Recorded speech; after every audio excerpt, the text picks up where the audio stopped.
All right, Orphan Child Identity. Important for us to all know, every one of us starts off life with this. It's your free will choice to decide, are you going to continue to live that way? There are 4 core beliefs of the orphan child identity. No one really understands me. This world is not a safe place. I am alone and on my own, and nobody is going to watch out for my needs.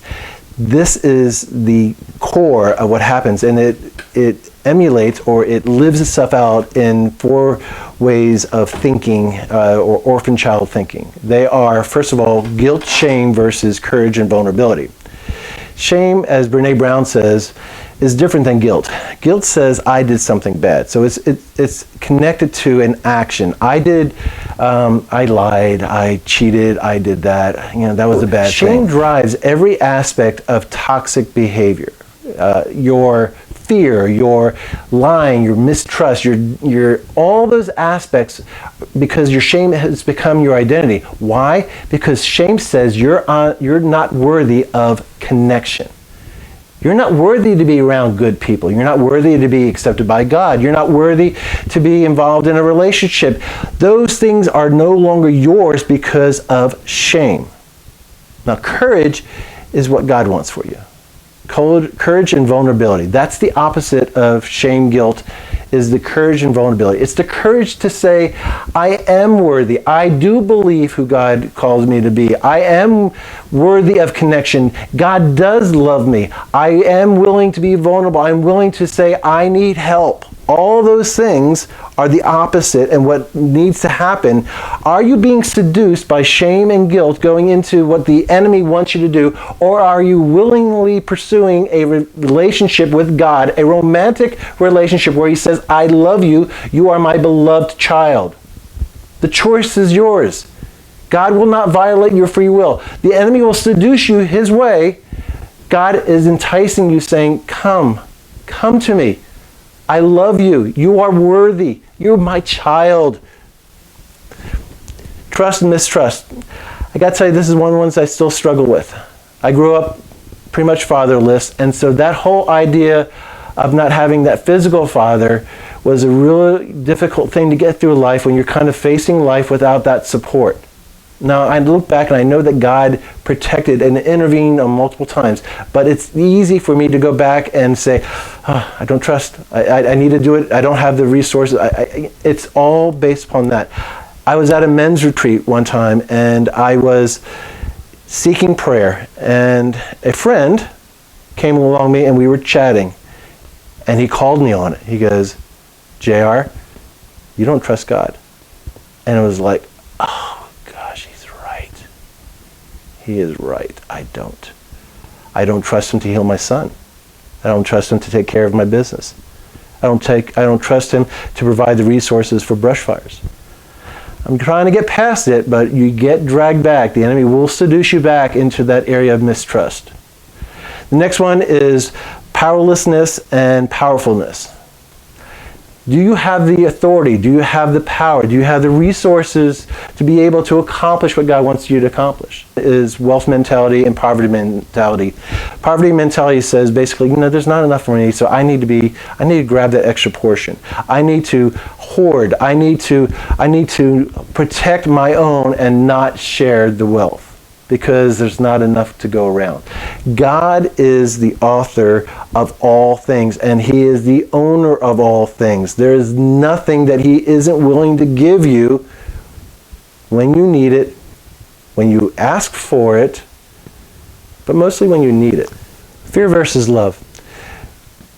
When fear runs the show, either through mistrust or shame and guilt or poverty mentality or powerlessness, there is no room for real love. There's no room for genuine love, because it becomes a form of love that is conditional, such as, if you do this. It's a transactional thing where if you do this, I will love you this way. If you perform this way, I will love you. And so the consequence is always, if you don't perform, if you don't achieve, if you don't do what I want you to do, my love is withdrawn from you. That is not God's love. That's not what he wants for you, but that is what fear conditions us to do in all of our relationships. When fear is part of the the driving force of the orphan child identity, it infects all relationships like that. When you bring your God-given identity to a situation and into a relation, then love controls and how you interact with all these people. So with fear, fear is like an early warning sign. When you start to fear that, feel that feeling of fear, instead of being carried off by that, instead of being dragged off into whatever that normally took you, take a moment and say, wait a minute, fear is now in control. Fear is not of God. God is love.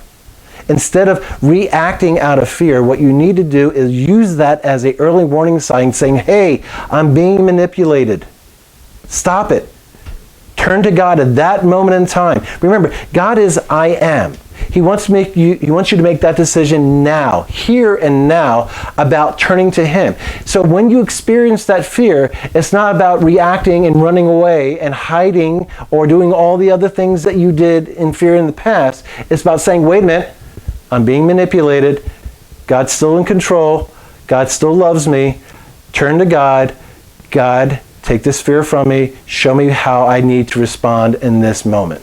Let's say that we get some control. Let's say we make some progress here and we begin to cut some of these puppet strings that the enemy has placed in us. So instead of reacting out of fear, we're turning to God because God is I am and He's in that moment with you. All right? What do we do with that?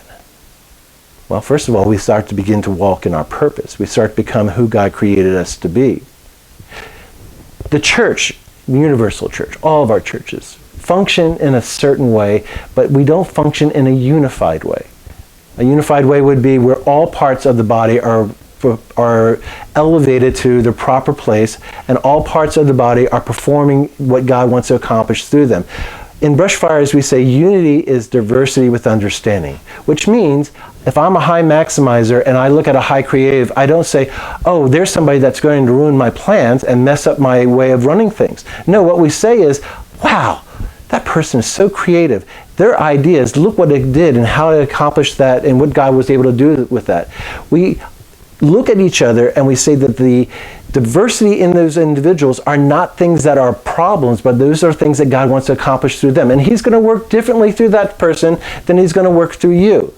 But trust that He will bring the whole, because it's His body. It's His body of Christ. He brings the whole and will work in each individual life. We need to trust what God is doing in their lives and allow God to do what He needs to do in their lives, and then take responsibility for what God is doing in our life.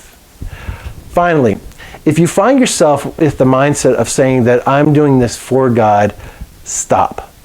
Another early warning sign. We don't do anything for God. Because when we do things for God, it's our agenda. Well, God obviously wants me to feed the poor. Okay, He may very well be doing that. But that's what He's really calling you to do. See, you don't know what God wants you to do until you ask Him, Lord, what do you want me to do? Not my will, but your will.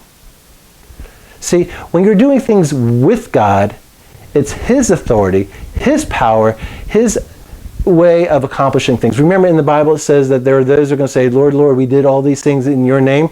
Well, guess what? They were doing things for God. And God said, I never knew you. But when you turn to God and say, hey God, today's a new day. What do you want me to do today? What can I be part of? What will you partner through me and accomplish today? That's when you're doing things with God, because you've established a relationship of love and you trust Him and you know that He has all the power, all the authority, all the wealth, and you have the courage and the vulnerability to say, I am going to pursue what God is leading me to. The only one question at this point is, are you ready to do that?